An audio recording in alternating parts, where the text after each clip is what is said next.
Assalamualaikum warahmatullahi wabarakatuh. Sobat Khalifah, kondisi pandemi saat ini mau tak mau membuat anak-anak menghabiskan waktu lebih banyak di rumah. Kegiatan sekolah, ekstrakurikuler, serta les pun jadi harus dilakukan dengan sistem daring di rumah. Jangan sampai kelonggaran waktu yang dimiliki membuat mereka lalai, sampai tidak bisa memanfaatkan waktu dengan baik, yang akhirnya akan menunda-nunda waktu untuk beribadah dan mengerjakan tugas sekolah. Bicara tentang betapa berharganya waktu manusia di dunia, teringat sebuah nasihat Rasulullah SAW kepada Abdullah bin Umar, yang tak lain adalah putra dari Umar bin Khattab. Kata Nabi, di dunia muslimin itu seperti orang asing yang mengembara ke sebuah tempat baru, jadi akan bersegera, tidak menunda-nunda untuk melewati tempat tersebut. Makanya, di dunia, umat Islam harus menyegerakan mengumpulkan pundi-pundi amal untuk menuju kampung akhirat. Nasihat dari Rasulullah SAW ini membuat Abdullah sangat disiplin dan tidak pernah menunda apa yang harus dikerjakan. Hasilnya, ia menjadi perawi hadis terbanyak kedua setelah Abu Hurairah, yakni sebanyak 2.360 hadis sebagai panduan hidup umat Islam setelah Al-Quran. Beliau mengatakan, idza asbahta fala tantadhiril masa wa idza amsayta fala tantadhiris sabah wa khudh min sihhatika li saqamika wa min hayatika li mautik. Kata Abdullah bin Umar, kalau kamu ada di pagi hari, jangan kamu tunda sampai sore hari. Kalau kamu ada di sore hari, jangan kamu tunda sampai esok pagi hari. Dan manfaatkanlah kesempatan sehatmu untuk masa sakitmu dan kesempatan hidupmu ini untuk masa matimu nanti. Luar biasa. Apa yang bisa kita kerjakan hari ini, kita kerjakan. Niat baik yang sebenarnya bisa kita lakukan hari ini, lakukanlah dan jangan ditunda. Ketaatan yang kita rencanakan untuk bisa kita lakukan sesegera mungkin, maka sesegera mungkin dilakukan. Jangan pernah ditunda. Kalimat Abdullah bin Umar ini bisa menjadi pengingat bagi kita dalam kehidupan sehari-hari, agar jangan pernah menunda-nunda, baik melaksanakan ibadah, pekerjaan, ataupun sebuah tugas yang diberikan kepada kita. Imam Ibnu Jauzi rahimahullah ta'ala telah mengingatkan tentang bahayanya kata yang satu ini. Kata itu yaitu kata nanti. Orang yang menunda waktunya, harusnya dia bisa dikerjakan hari ini, kemudian dia menundanya nanti, seakan dia yakin bahwa dia masih punya umur hingga waktu yang dia tunda itu. Dia seakan masih yakin bahwa matahari esok pagi terbit untuk dirinya. Lakukan segera mungkin, karena jika tidak, penyesalanlah yang akan muncul. Seperti yang terjadi pada salah seorang sahabat dari Bani Abdul Qais di negeri Bahrain. Salah seorang dari suku Abdul Qais itu saat itu sakit, kemudian ada orang datang kemudian minta nasihat. Apa yang akan kau nasihatkan kepada kami? Dia mengatakan, lihat kalimatnya, dia mengatakan, saya ingatkan kalian tentang kata nanti. Di mana Allah berfirman, hatta idza jaa ahadahumul maut qala rabbirji'un la'alli a'malu salihah fima tarakt kalla innaha kalimatun huwa qailuha wa min waraihim barzakhun ila yaumi yub'atsun. Ketika salah seorang di antara mereka kedatangan kematian, tiba habis ajalnya, habis masanya dan tiba dia harus mati, maka dia menyesal dan berkata, qala rabbirji'un, ya Allah, kembalikan saya, la'alli a'malu salihan fima tarakt, siapa tahu saya bisa beramal soleh, hal-hal yang saya tinggalkan, yang tidak saya lakukan waktu saya masih hidup dunia. Allah, kembalikan walau sesaat. Karenanya kita dilarang untuk menunda-nunda pekerjaan kita. Apa yang bisa kita berikan hari ini. Apa yang kita bisa infakkan, kita infakkan hari ini. Jangan sampai nanti kemudian kita menyesal saat sudah tidak ada lagi dinar dan dirham, tidak ada lagi harta yang bisa kita persembahkan, yang bisa kita korbankan, yang bisa kita infakkan, kita bisa sedekahkan, bisa kita wakafkan. Kisah ini menjadi pelajaran bagi kita untuk tidak menunda berbuat amal soleh. Karena tak ada yang bisa menjamin apa yang terjadi di esok hari. Kematian bisa kapan saja menjemput.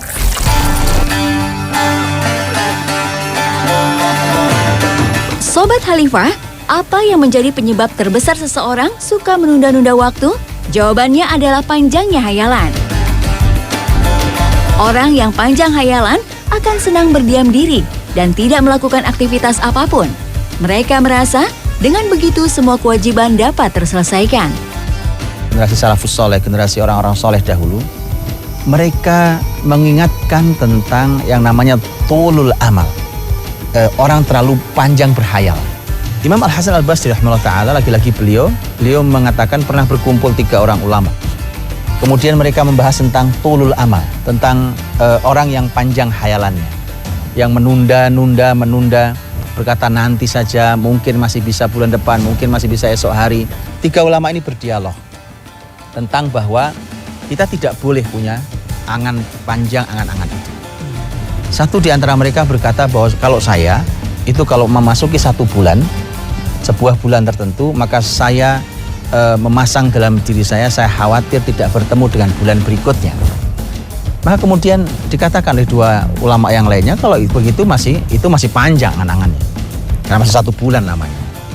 Yang satu berkata bahwa kalau saya bertemu dengan hari Jumat, artinya 1 pekan, kalau bertemu dengan hari Jumat, maka saya sangat khawatir tidak bertemu dengan Jumat berikutnya. Maka kemudian kalau gitu masih ada harapan 1 pekan itu. Kemudian yang satu lagi berkata, kalau saya bagaimana bisa berharap itu semua? Padahal nafas saya tidak di tangan saya. Subhanallah. Nafas saya tidak di tangan saya. Maka artinya bahwa kebaikan-kebaikan yang memang sudah bisa kita lakukan hari ini, maka kita lakukan sekarang juga. Tidak kita tunda-tunda. Maka memasuki era new normal sudah menjadi tugas orang tua untuk ekstra mendidik dan membesarkan anak-anaknya agar mereka dapat menyegerakan, tidak menunda-nunda waktu untuk berbuat kebaikan. Jangan lupa untuk terus mendampingi mereka untuk berdoa kepada Allah Subhanahu wa Ta'ala, memohon agar terhindar dari perbuatan menunda-nunda waktu. Bismillahirrahmanirrahim. Allahumma inni a'udzubika minal azzi wal kasali wal zubni wal harami wal bukhli wa a'udzubika min azabil qabri wa min fitnatil mahya wal mamat. Ya Allah, aku berlindung kepadamu dari kelemahan, rasa malas, rasa takut, kejelekan di waktu tua dan sifat kikir, dan aku berlindung kepadamu dari siksa kubur serta bencana kehidupan dan kematian. Sobat Khalifah, tak hanya mendidik, orang tua juga identik dengan pengorbanan. Seperti pengorbanan dari seorang ibu di Dumai Riau yang rela terpapar COVID-19. Pada pertengahan April lalu, anaknya yang berusia 2 tahun terjangkit COVID-19. Sang ibu terus mendampingi sang anak selama masa isolasi dan perawatan di RSUD Dumai. Hingga beberapa minggu kemudian, ibu tersebut pun tertular virus corona dari sang anak. Dalam sejarah Islam, pengorbanan seorang ibu kepada anaknya juga dilakukan oleh Maryam, seorang perempuan suci pilihan Allah saat mengandung Nabi Isa alaihi salam. Inilah kisah selengkapnya. Maryam binti Imran terlahir dalam keadaan yatim, sebab sang ayah Imran meninggal sebelum ia lahir. Nabi Zakarialah yang mengambil alih untuk mendidik dan membesarkan Maryam. Maryam tumbuh menjadi perempuan soleha. Ia mengisi hidupnya dengan beribadah kepada Allah. Ia juga amat menjaga kesucian dirinya dengan tidak sembarang bergaul dengan laki-laki yang bukan mahramnya. Hingga suatu hari, Allah mengutus malaikat Jibril untuk mengabarkan kepada Maryam jika ia akan mengandung seorang bayi yang akan menjadi utusan Allah di masa depan. Kabar ini tentu mengguncangkan perasaan Maryam. Desas-desus dari masyarakat akan kehamilannya membuatnya gelisah dan bingung. Ketika dalam keadaan hamil, maka dia sedih karena masyarakat terus bertanya, "Ya ukhta Harun, ma kana abuki imra'a saw wa ma kanat ummuki baghiyah." Wahai saudarinya Harun, ayahmu bukan orang yang jahat, bukan orang yang jelek, dan ibumu juga bukan pelacur.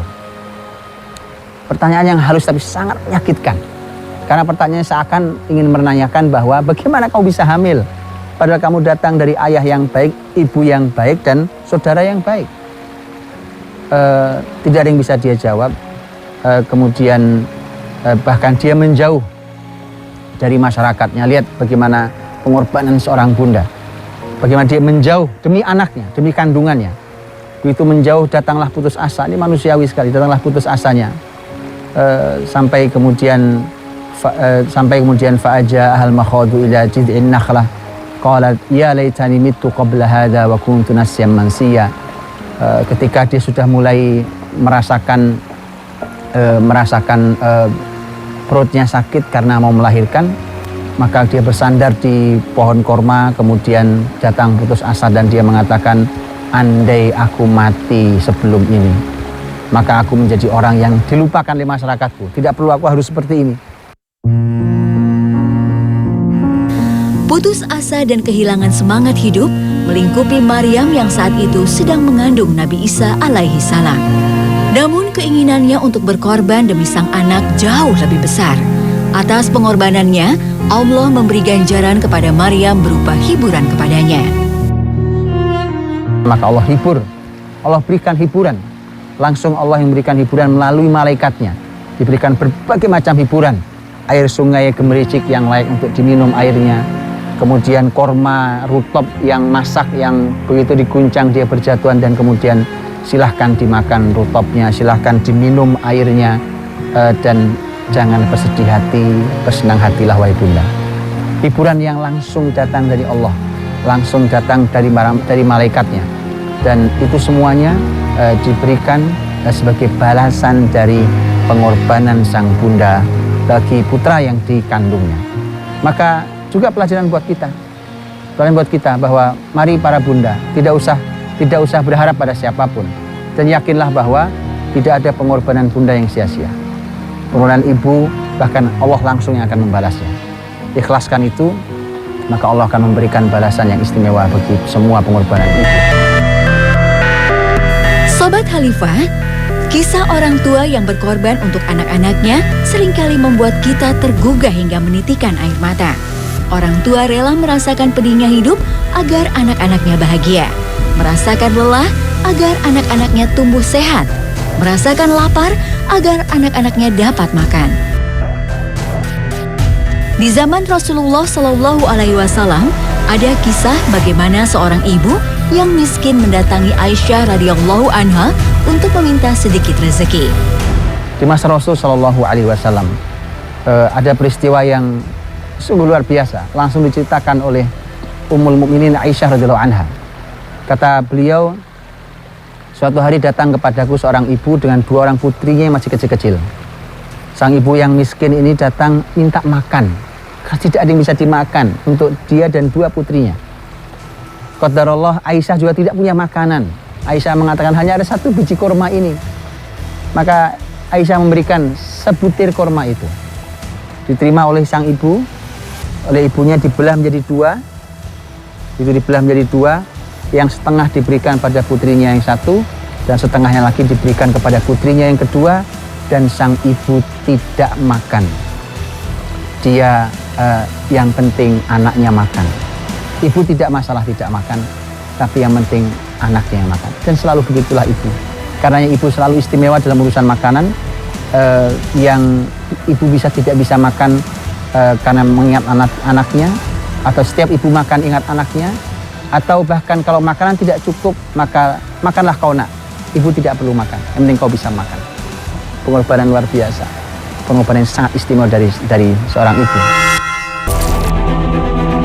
Sobat Khalifah, seringkali kita menyaksikan sikap orang tua yang melapangkan hati untuk terus memaafkan kesalahan anak-anaknya. Hal ini yang juga dilakukan Nabi Yakub alaihissalam dalam menghadapi anak-anaknya yang dengki terhadap Nabi Yusuf. Ia terus bersabar terhadap penderitaan yang dialaminya demi kebaikan anak-anak. Inilah kisah selengkapnya. Memiliki anak yang banyak dengan karakter beragam merupakan hadiah sekaligus ujian bagi setiap orang tua. agar dapat mendidik mereka dengan baik sesuai dengan syariat Islam. Seperti Nabi Yakub alaihi salam, ia memiliki 12 anak dengan sifat yang berbeda-beda. Hal ini mengharuskannya paham terhadap sifat anak-anaknya, termasuk sikap buruk ke-10 anaknya. Mereka dengki, mengira jika Nabi Yakub lebih sayang kepada Nabi Yusuf. Mereka lalu bersepakat untuk membuang Nabi Yusuf ke dalam sumur, lalu berkata bohong kepada Nabi Yakub bahwa Nabi Yusuf telah tewas dimakan serigala.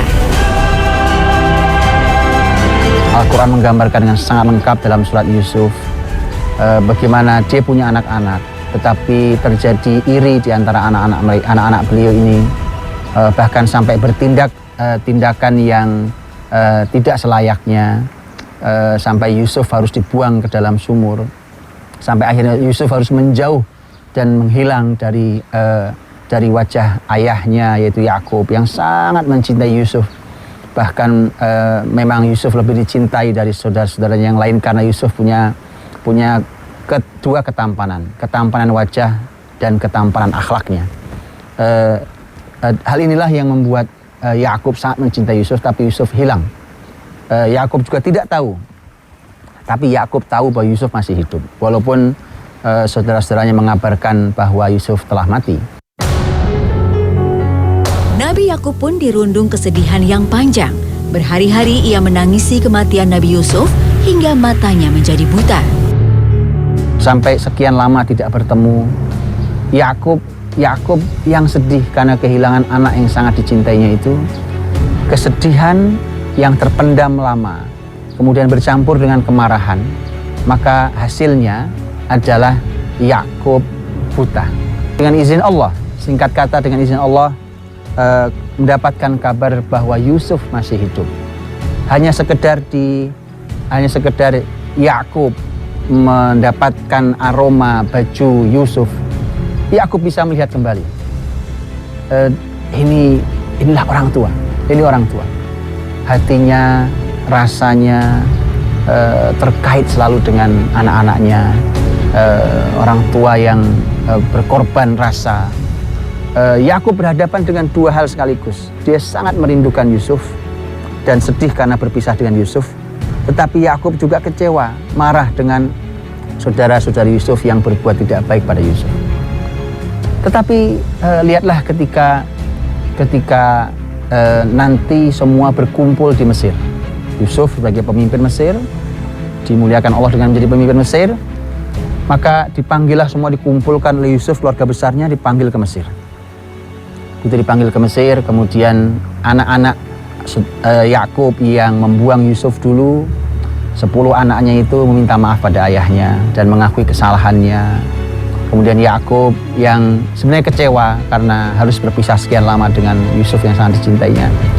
Kemudian setelah itu anaknya mengaku salah di hadapan orang tua. Tidak ada orang tua yang tidak memaafkan. Bahkan Yakub mengatakan, "Saufa astaghfiru lak rabbi." Saya akan mohonkan ampun Allah Subhanahu wa taala bagi kalian. Sebagai seorang ayah, Nabi Yakub memaafkan anak-anaknya tanpa menyimpan dendam.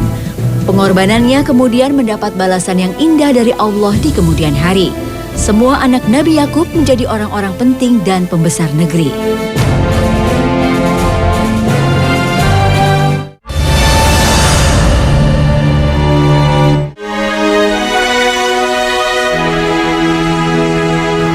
Dalam kitab Al-Adabul Mufrad, Imam Bukhari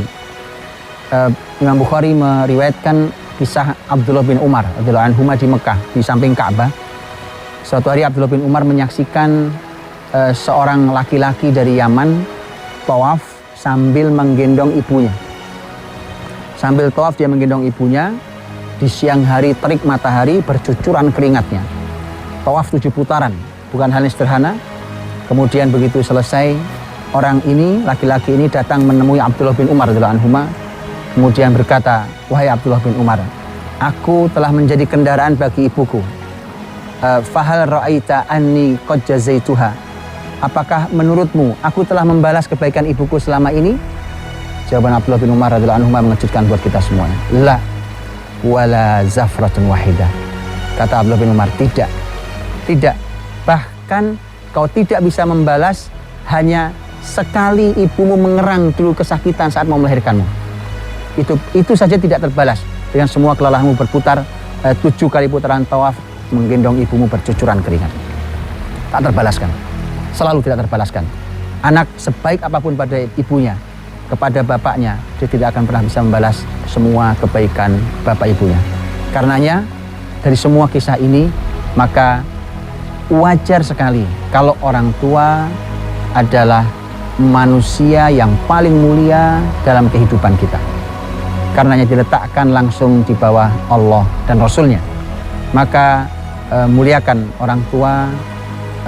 Sungguh sebuah kesalahan besar ketika generasi ini tidak paham tentang baik bakti pada orang tua.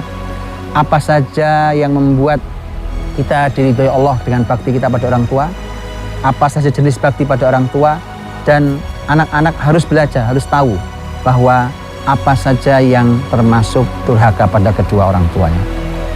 Karena betapa besar pengorbanan orang tua kita tidak terbalaskan sepanjang hidup kita, sebaik apapun kita pada mereka, maka ini adalah peringatan untuk kita tentang wajibnya kita melakukan birrul walidain, bakti kepada kedua orang tua kita. Wallahu ta'ala bishawab. Assalamualaikum warahmatullahi wabarakatuh.